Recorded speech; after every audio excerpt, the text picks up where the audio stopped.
Well, hello there, ladies and gentlemen, boys and girls, children of all ages. My name is DB333, and welcome to Hearts of Iron for the New Order Last Days of Europe. Now, this is officially part 1 of our Democratic Komi series. I think I said this before in the intro video to this whole little mini-series I'm doing, but I'm going to be splitting up how I approach this Komi into 3 different series. So this is part 1 of series 1.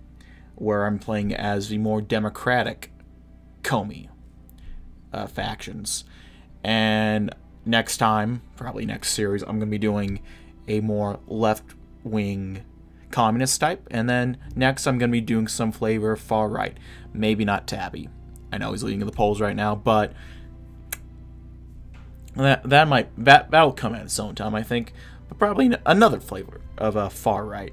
So, I can't pull up the poll right now because I'm running on generator power and my internet is completely buggered right now, as the Brits would say. So, I kind of have to go off of, I can look at my phone, and from what I saw from the phone, last time I saw, there were about 66 people who voted, and there wasn't a clear 50% majority. So, in true parliamentary fashion, we're going to be doing a sort of coalition power, and we'll have to figure out someone to head that coalition.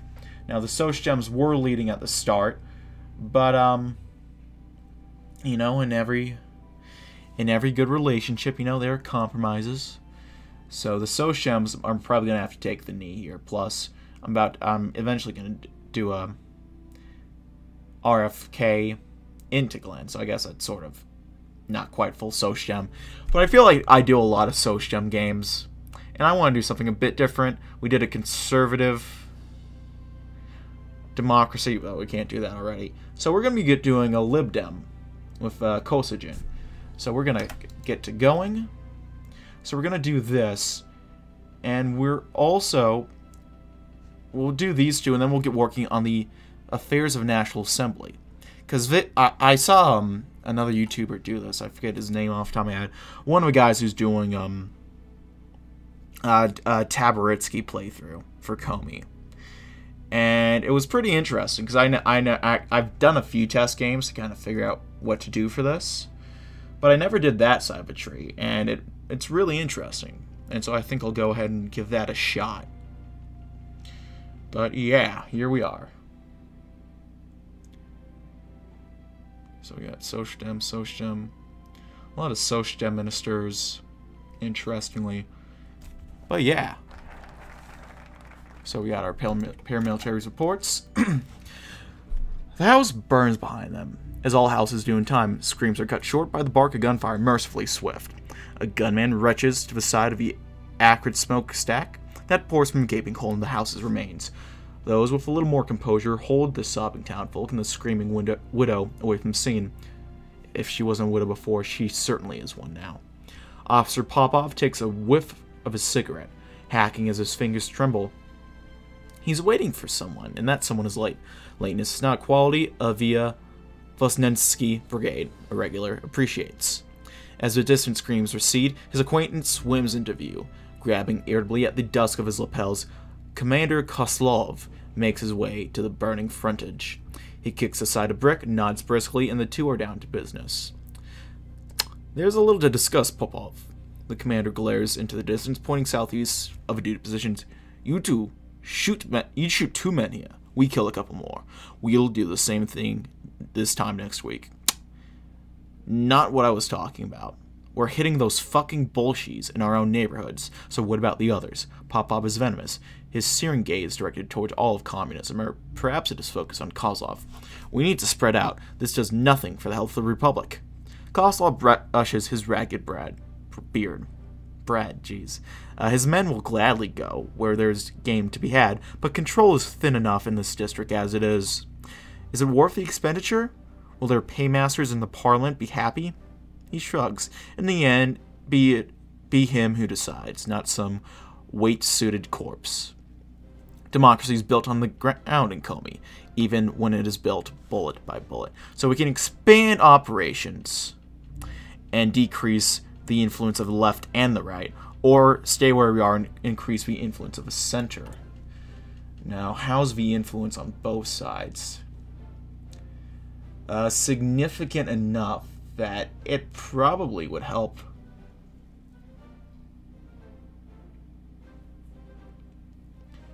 To just expand operations in general. So we'll do that. Yeah. So we have no national focus set, but we'll change that right now. We'll do the affairs of National Assembly. As much as our detractors enjoy condemning our republic for its excess of political intrigue and the occasional bout of violence, there is more to Komi than scheming and intriguing.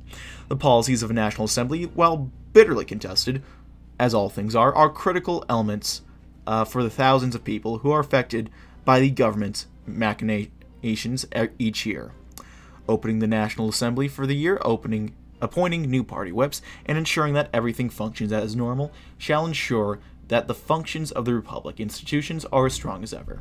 Additionally, this will give us the opportunity to cut through precedent and tradition, changing long-standing laws and improving life for the multitudes of citizens of the Republic.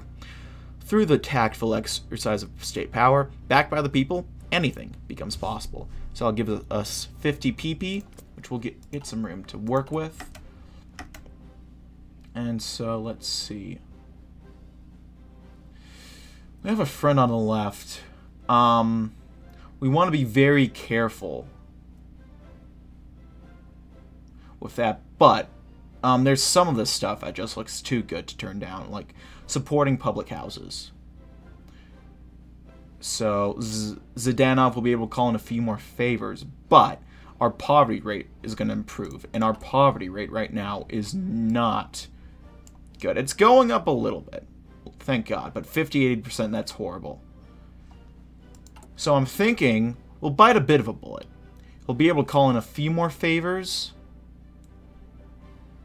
There's a bit of boost to libertarian socialism, which isn't the worst, I guess. But yeah, we'll just go ahead and support public houses. And then when we get the PP, we will go ahead and suppress the left. That increases the influence of the right a little bit, but it's not that's not necessarily the worst thing to be doing.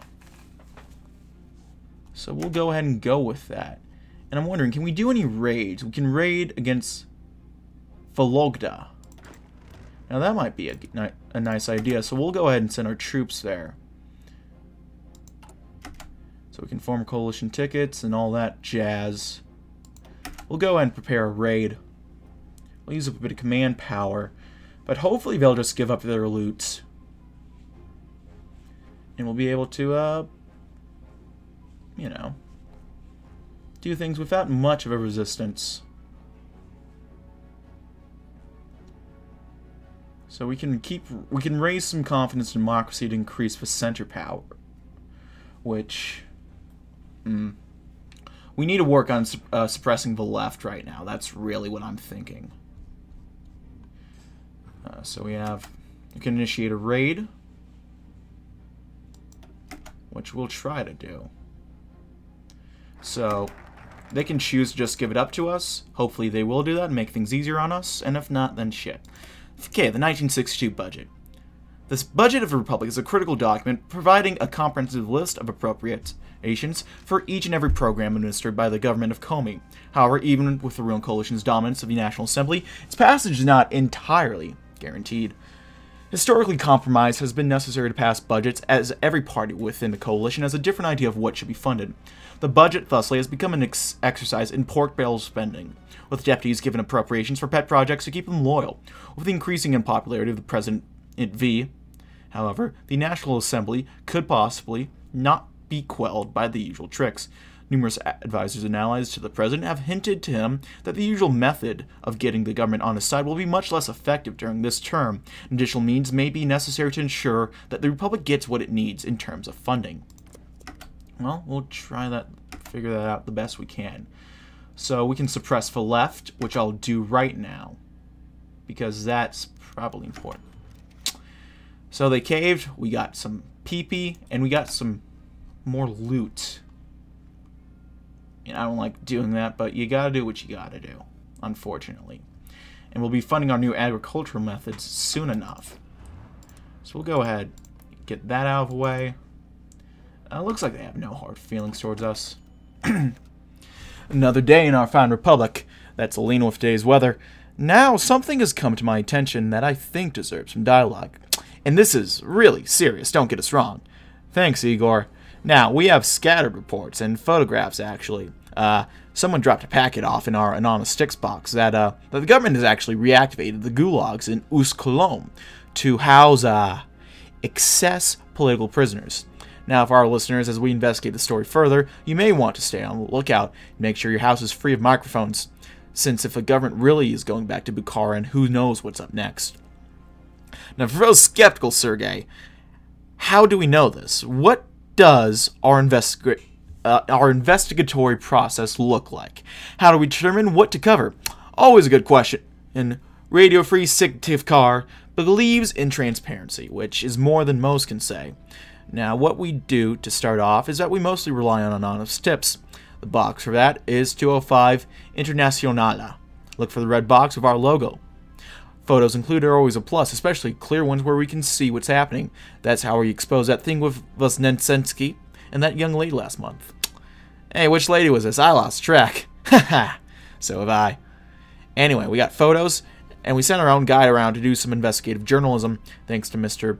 Porumsky and his Petersburg engineers. By the way, without him providing security, we wouldn't be able to keep our reporters safe. Now, on to how evidence is recovered and how we look for photo editing. Could it even be true? I don't know. But what I do know, and we could cut ties right now. I kind of want to keep this open a little bit, just so we have this option, possibly.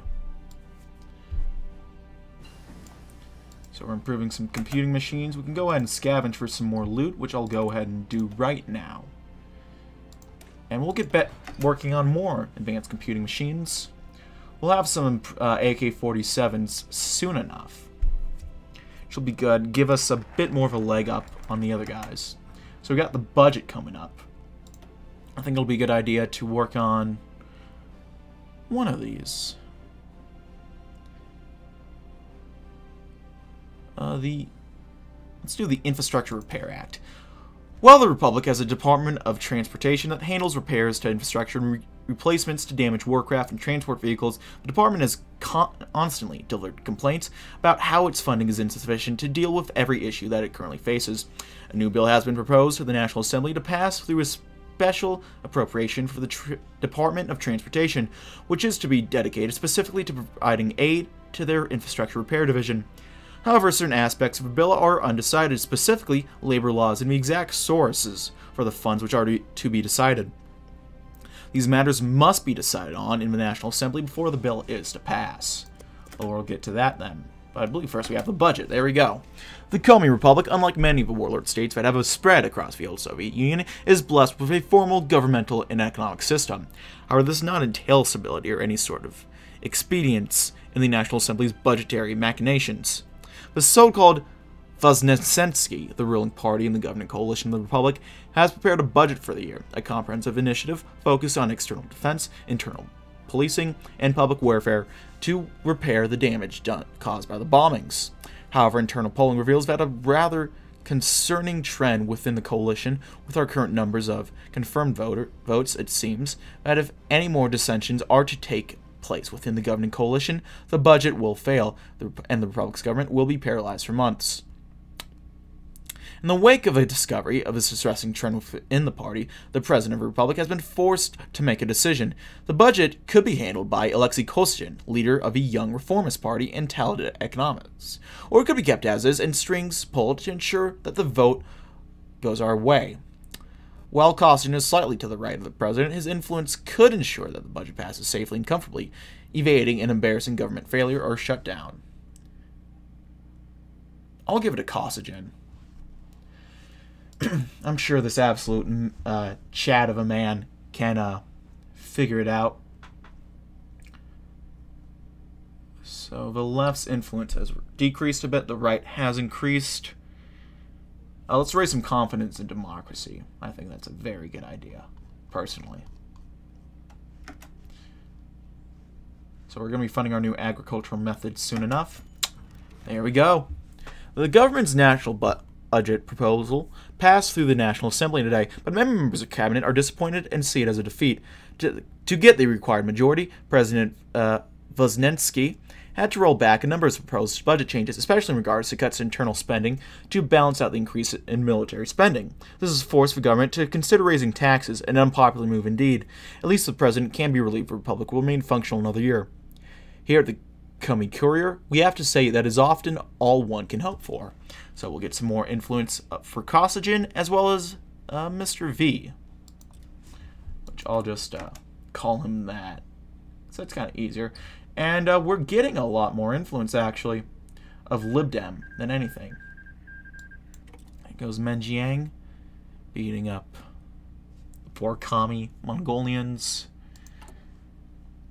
God bless them for trying, you know?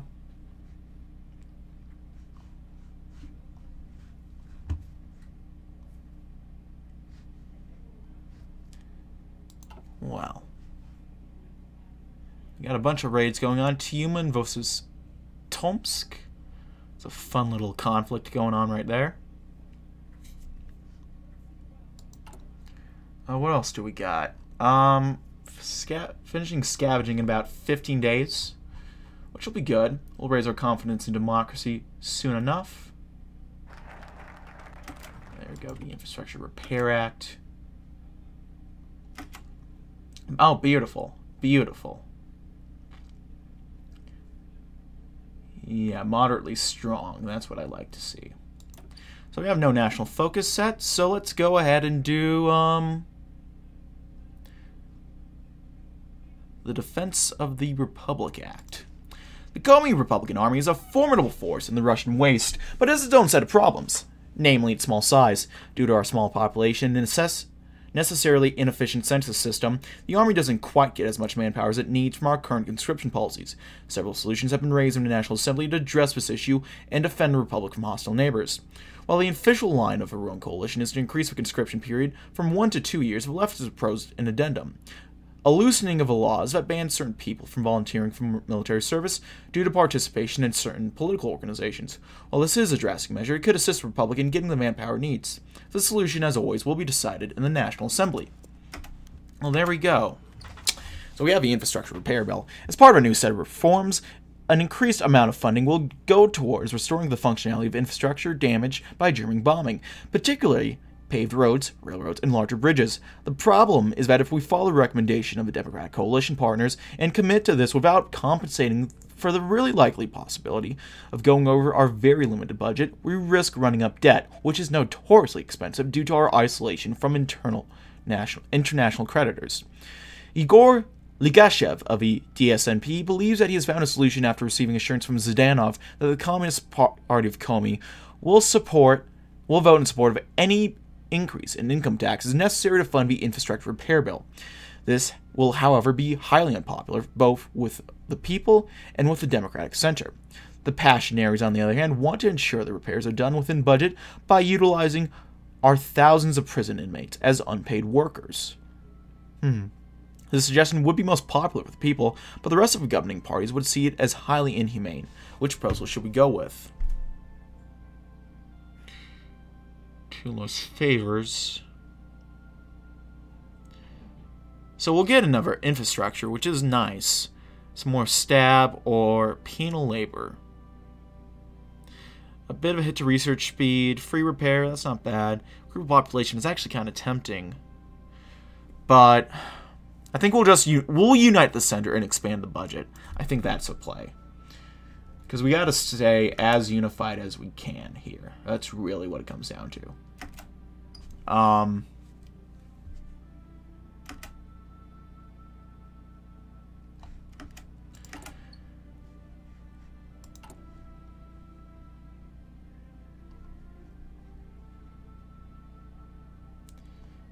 Yeah, V is kind of in the lead right now. We could go ahead and increase our influence a bit. But I don't know if that's the best idea right now.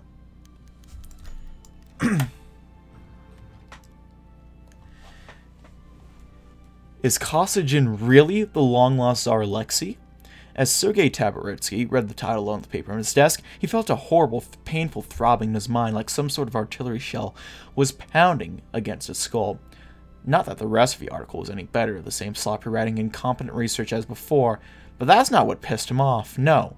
What pissed Taboritsky off was that the writer had the audacity to compare that Jew lover to Tsar Alexei. Rogov. What is this garbage? His assistant looked up at his boss, his once calm face replaced by fear. It is the daily paper, sir. I got it for you on the way here. It is a tabloid that is insulting the great name of Tsar Alexei, and you dare to bring it here in front of me? I'm sorry, sir. It is not I you should be apologizing to. It is Tsar Alexei, the poor boy, who you have slandered. These socialists and Jews are trying to associate that monarch-hating mongrel with the great Tsar, and you should be ashamed. By God, they are truly crafty. Do you know that? I never thought of it. He trailed off, his eyes turning directly to Rogov. But, sir... You did this on purpose, didn't you? What? No, of course not. Get out! Get out right this instant, you Satanist! With a speed almost unheard of for him, Taboritsky nearly lunged for his assistant, who had escaped from his chair and begun running outside the door. Leave! Screamed Taboritsky. Leave! And never come back! That guy has his problems. It's a good thing that, he's just some obscure guy that, will never get any power. And this time I can say that, actually, seriously, because I'm not putting him in power this game. We're going with the actual Tsar Alexei, actually, ladies and gentlemen. Croatian Autumn. My man Alexei, the true Tsar.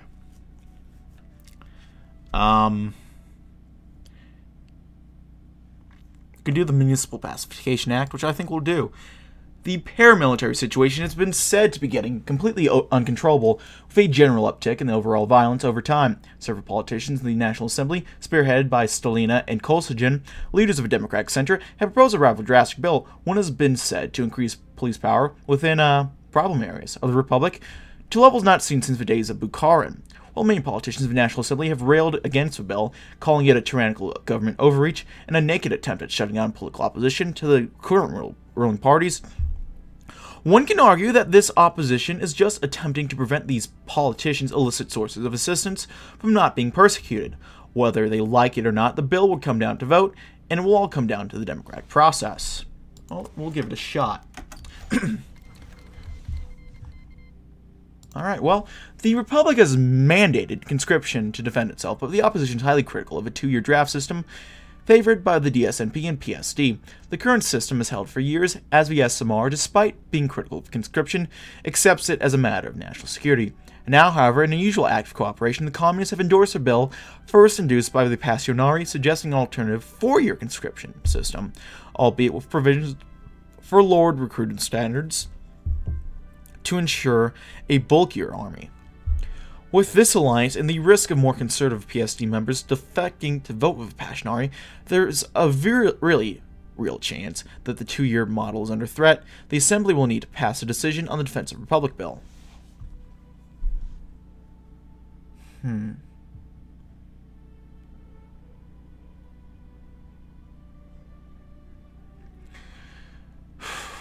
So this will decrease our center influence, which is not preferable at all. Zdanov being able to call in less favors will be nice, actually, and more manpower. Yeah, we'll pass it, including the Communist Party provisions. We'll get some extra manpower, and we might be able to start training up a unit, actually. What do we want to train up then? Probably one of these guys, right? Artillery. Maybe. Okay, so we can go ahead and build or invest into something else. What do we want to invest in, though? We'll do schools. Excuse me. It's always good to invest in the children, after all.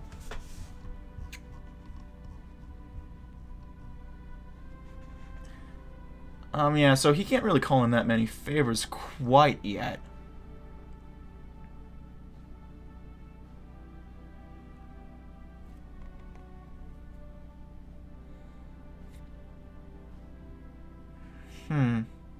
We could get a new general. Black market arms trade increases. Okay, I'm not really worried about that too much. I think we suppress full left right now. I think that's the play. Do that again.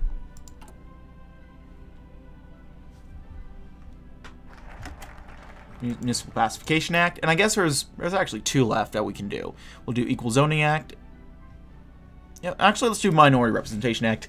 There lies a deeply concerning trend throughout our Republic of inequality in the National Assembly. The majority of the deputies are Russian, with an extreme minority of a National Assembly made up of the people that the Republic bears the name of, the Komi.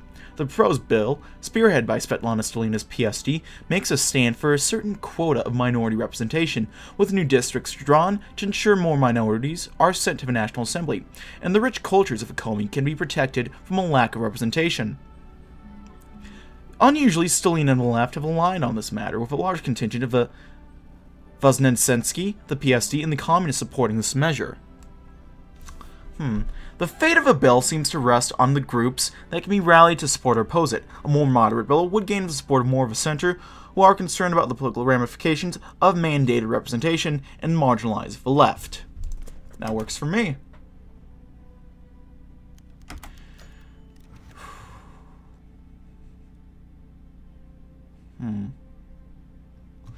Svetlana Stalina has introduced a municipal pacification bill, calling for vastly increased police funding and rights to use force to break up paramilitary movements, particularly the ones involved in street violence. It's a blatant broadside against communists and passionari, but it would go a long way in restoring order to the streets. However, both the DSNP and SNR are worried about the public reaction. Killing the bill would make them look weak on crime, but endorsing would ensure its passage and make them seem to support police brutality and politicize attacks on their opponents. It remains to be seen what they do about the bill. We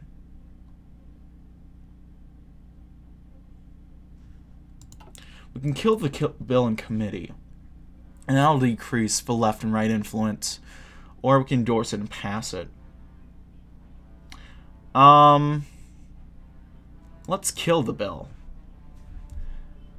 Good old kill bill.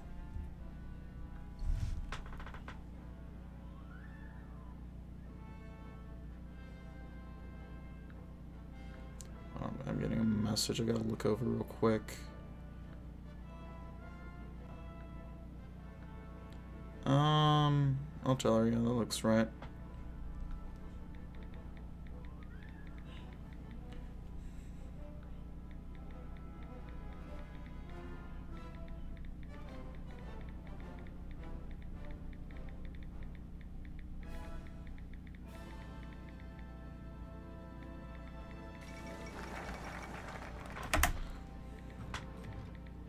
Sorry, I'm working on getting some new computer parts.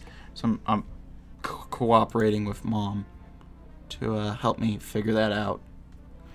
Anyway, I guess the Equal Zoning Act. Redistricting is a concern that has long affected many elements within our republic, from the disenfranchised refugees on the peripheries of our cities to the politicians attempting to organize their re-elections. The process is infamously arduous in Komi and Syktyvkar specifically, thanks to the bombings and high volume of population transfers, thanks to refugees, and our lack of resources to run accurate censuses. This naturally has led to an environment in which more or less any sort of population distribution can be constructed and made to look official without cooking the books too much. Beyond the curtains, the president has spoken to several deputies on the redistricting board, giving a favor to certain politicians to make them unassailable in their districts could be just the incentive they need to throw more of their support behind the government's initiatives. So it might be good that we do this last, perhaps. Okay. It is a sad fact of life that in a republic centered on the Komi region, the actual Komi people and the other Finno-Uralic minorities in the republic are woefully underrepresented in the regional government and the National Assembly. As such, the Communist Party has introduced a bill enshrining the right of the natives to have a number of assembly seats proportionate to their populations in the republic, as well as a guaranteed right to jobs in the government of majority native municipalities. Needless to say, this bill would already strengthen the communists considerably, as they are already doing well among the natives, and the bill would enshrine them as the party of native rights. As such, the Passionaries want the bill voted down on the grounds of mandatory native representation being undemocratic and a system preaching the one man, one vote. Of course, in reality, their chief concern is the threat of a strengthened Communist Party. As a compromise, the native Komi SMR representative Ivan Mozarov has drafted a bill that will guarantee the natives access to local government and a heavy vote weight in assembly elections, but no mandatory lower limit on native representation. The center has rallied around this proposal, though many in the SMR and DSNP are clearly more sympathetic to the communists' mandatory minority representation bill. What does the assembly agree on? Ooh.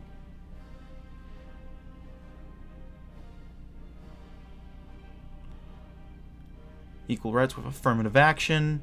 It's a bit more core manpower, but not really enough, I guess. I think we can learn some. That says legion. It's supposed to be lessons. I know. We can learn some lessons here. So that'll give us some more libdem, some more political power, a bit more influence with Kosygin and Stalina. That's not too bad. Okay, so Stalina, she doesn't have that much power. Yeah.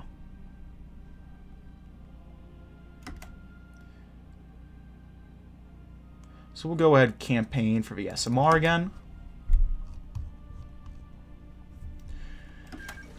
Mongolian Civil War. Yeah, that's not nice. Though they still held on to this little bit. Komi's great game of politics has always ran on a steady diet of rumors. Knowing what one's opponent are doing is crucial if one desires to remain in the game. Of course, filtering out signals from noise is a skill all by itself. Tall tales, baseless speculation, and hearsay are common fodder for the various intelligence agencies. It takes time to sift through everything. The latest craze is a rumor that an influential politician from Gorky has traveled the ways to reach Komi. Depicted as a natural political genius and charismatic orator by the rumor mill, few agree as to what this arrival means. The most popular conclusion is that Suslov, the far left's mastermind, is likely behind it. Another communist power player? I'll have to wait and see, I suppose. We can purchase some black market goods. Ooh. As it turns out, the man from Gorky was not from Gorky after all. Boris Ponomarov, as a man's name turned out to be, was born in Shakhovskoye, the small village in what was once the Ulyanovsk Oblast, nowadays the KONR-controlled Samara government. As another famous child in the form of Mikhail Suslov. An interesting coincidence, perhaps? Few in Komi's shaky democracy would believe this. Whatever his origins are, the charismatic Ponomarov has been making the rounds. His speech lambasting the Democratic coalition's unwillingness to deal with the far right have been popular throughout large swaths of the population. This newcomer rides on a wave of discontent and is likely to be one of the prime communist candidates in the next election. Well, what do you hide, buddy, huh?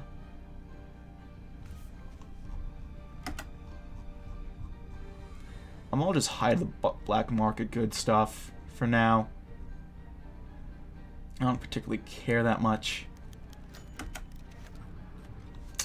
A charismatic new communist candidate from Suslov's old stomping ground is too much of a coincidence for Democratic Coalition's higher-ups to swallow. Suslov's commands of Komi's far left is ambiguous and hard to measure. Perhaps the slippery shadow might have made a pact with a charismatic frontman to enhance his control of the party. The young Republic's policeman would of course never stoop so low asked to run private investigations on the enemies of the current government, but monitoring the coming and going of new political figures definitely falls somewhere on the priority list. Better then to run some background checks on the new figure. I don't think there's a point to it. So we can invest in infrastructure, and that'll give us another infrastructure there, which is tempting. Yeah, honestly, do we want to do that? I don't know. I think we'll hold on to our PP for now. I mean, I'm used to just holding on to my PP anyway. So, you know, it's not that big a deal for me. So, the Equal Zoning Act. There we go. So we can go ahead and select national focus. We'll speak with Stalina.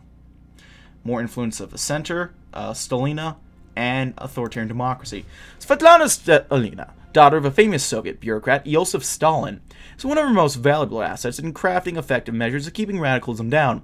Her plans, though often ruthless in prioritizing effectiveness, are generally excellent, and have proven a good foil to our rivals' constant scheming. Keeping her loyalty and opening our party up to more of her influence is considered by many to be a critical part of keeping our hegemony. Despite several of the more principled Democrats' complaints about her alleged authoritarianism, approaching her can surely only help us. I'm sure. So we can encourage some file sharing, but that's probably not. Ooh, okay. We have gained a stable enough majority in the National Assembly that we can redraft parliamentary districts in an equitable fashion. Yeah, that sounds good. A very generous description of equal zoning bill. On paper, this bill will ensure fair representation by redrafting districts to be of an equivalent geographical area rather than based on population alone, ensuring a better representation for the countryside, which generally leads centrists, over the population centers like Syktyvkar. Now, of course, it is very possible that some districts may be more equal than others, and should we desire to instead benefit one of the opposition factions for the purpose of our own plans, can be easily done by adding provision along for smaller districts either in city centers, benefiting the Communist Party, or the suburban regions and smaller towns, benefiting the Passionari. How should we draft a bill?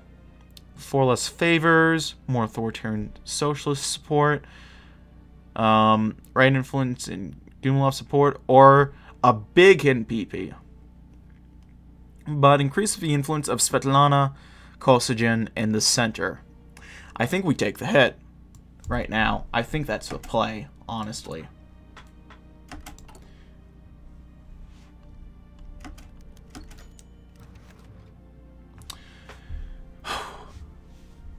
Ponomarov's private life was filled with scandals, as it turns out. When drinking with his friends, he often skipped paying for his round of drinks. Last year, a terrible cold had left him stuck at home for a week, and rumors had it that a local young woman with pretty clothes had brought him soup for the week. Well, not terribly important scandals. The police investigators were running out of leads on him, and in Syktyvkar, being too nosy could always carry an unexpected prize. Far-left's counterintelligence agencies had likely expected the police to come sniffing around their man. Perhaps pushing too hard would not be a good look for the supposedly impartial government officers.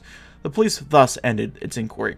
Boris Ponomarov was just another communist politician hopeful. The government had other business to tend to. Hopefully the newcomer was not dangerous after all. This must be what the left's doing. Ooh, that's a pretty notable boost. But it's not that bad. And Kosygin is almost about to overtake Voznesensky. I think that's how you say it. I don't know how you say it. I'll be recording this in blocks, and odds are, by the time I finish this recording session, this starts uploading, and someone corrects me, he's not going to be in power anymore. Though I guess it'll help for the next, series to know. We can raid against Vyatka, maybe. That's an idea.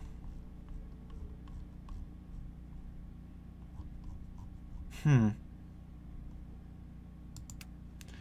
won't worry about black market goods yet. Ooh, Buryatia 1. Okay, nice. That's kind of based a little bit. good for that. You know what? Good for Seblin. Good for him. I might have to kill him later on, which is gonna suck if that's the case. But still, you know, we'll come to that one when we come to that. For now, we're doing good. Ooh. Yuri shoved his hands into the pocket of his coat, a vain attempt to keep them warm as he trudged through the downpour. Almost reflexively, his hands curled around the grip of a gun that always sat in his right-hand pocket. He always carried at least 2 weapons on him, the knife in his boot and the Tokarev in his pocket. You never knew who would be out to silence you in this town. Things were moving faster these days than they had in years. Lenin was certainly right about that. Sometimes decades happen in the span of weeks. The kid was a goddamn savant at the political game. Bukarina, he corrected himself. In just a few short weeks, he'd rapidly moved in the party and had cemented herself as a force to be reckoned with. Something told Yuri she wouldn't stop rising there. She was like a goddamn force of nature in the party, one that Suslov was growing increasingly worried about. And therein lied Yuri's choice. Giving her a good word to the General Secretary would keep her safe for a while longer, and Yuri had a feeling she'd capitalize on that good investment. On the other hand, a part of him said to wait and see. If his feeling about her was right, she'd be able to claw her way to Suslov herself. Let her fight her own battles. You know, in another game, I'd probably do something with that, because, I'll put it like this, Bukarina's probably going to win the poll, because she has an outright majority at this point. I'm kind of interested player, anyway. Zhdanov kind of seems a bit more attention-grabby, because he's, you know, the ultra-visionaries, quite literally doing crazy experiments on people. The mad scientist of TNO. Other than, you know, the other mad scientist of TNO Russia, old Lysenko. Was it cursed Ben Shapiro? The government in check. Nothing in our government has been spared from danger in one way or the other. While we have essentially twiddled our thumbs, both the left and the right have plotted, calculated, and made their moves, with no counterattack from us. We are essentially a king with 2 rooks flanking it. There are only a few moves that we are allowed to make, and we must make the right ones. Lest a mistake is made, and our game is over. The plan to keep the flame of democracy alive in Komi must be observed and changed with haste. The fate of the Republic depends on it. And so that'll give us an option to go down one of these paths. Either eyes to the right, eyes straight ahead, or eyes to the left. Now, from my understanding, if you want to go democratic, you go eyes straight ahead. If you want to go communist, eyes to the right. If you want to go right-wing, eyes to the left. Because this will strengthen the center. This will weaken the left. Or this will weaken the right and not boost the center, which helps the left out. And vice versa for eyes to the left. So, for this campaign, we're going eyes straight ahead. Vosnetsensky sips at his tea. It's a little sweet for his taste, but he keeps a smile hanging as he faces the cool-faced Stalina. It's always good to keep a little contrast with conversational partners in any case. Helps with the banter. Not that there's much to talk about these days, besides the endless politics of the Republic. Teacup arrangements as the storm of Russia rages on around them. Do you miss the old days, then, Svetlana? Before he's quite ready, the words leave his mouth. To his mild regret. Stalina's face stays closed. She looks at her tea, a twitch flicking across her otherwise controlled features. I wouldn't say so, no. The past is a different time. Different, but rosier than the present. I certainly won't miss the days of fighting over bills when this is all over. Oh, Nikolai, this isn't fighting, this is just...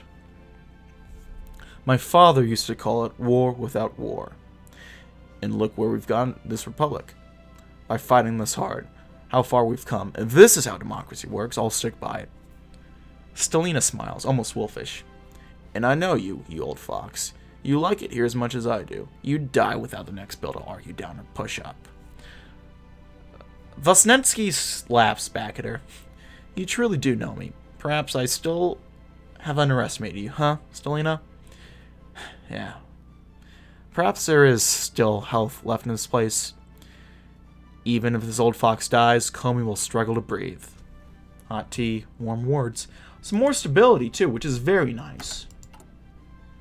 So we'll go ahead and take a look at and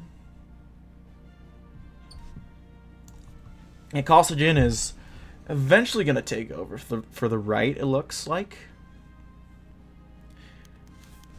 So Slav leaned forward in his office chair, pushing his glasses forward as he pinched the bridge of his nose. The leaflet of papers on the table formally scrambled, the text made up upon them, hastily scrawled as if written by a man desperate or mad. The Manifesto of Ordo-Socialism. So read the first page, in bright red lettering, neat and organized, a contrast to the rest of the work.